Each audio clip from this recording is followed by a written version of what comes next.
En matière sociale, la CNSS compte un effectif de 976 employés, dont certains sont nommés par l'État. C'est le cas notamment du directeur général.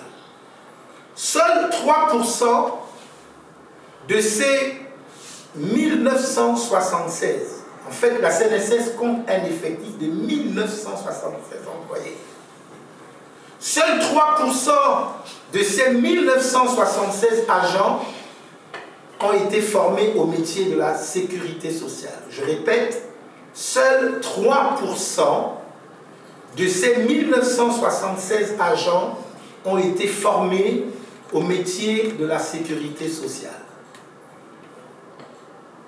Cet effectif coûterait 2 milliards de francs CFA environ par trimestre. Or, pour un fonctionnement optimal, 600 agents suffiraient. En lieu et place d'une structure tournée vers la protection sociale des salariés et des retraités, la CNSS a été transformée en un cadre d'accueil de toute forme de clientèle politique et ethno-régionale. Les conséquences fâcheuses sont là.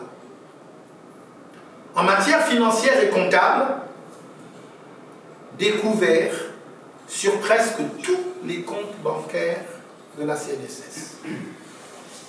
55 milliards de crédits spot cumulés sur plusieurs années. Dettes fournisseurs de 10 milliards, dont près de 6 milliards de fausses factures et surfacturation sur les partenaires sociaux. 5 000 retraités en attente depuis plus de 5 ans du paiement de leur retraite pour un montant de 19 milliards de francs CFA. Masse salariale explosive qui représente 41% des frais de gestion de la CNSS. Déficit de la branche des pensions connu depuis 2005. Manipulation des états financiers pour masquer des déficits structurels estimés à plus de 28 milliards de francs CFA. À cela s'ajoute le train de vie dispendieux des dirigeants qui, d'une administration à une autre, se sont attribués des avantages colossaux.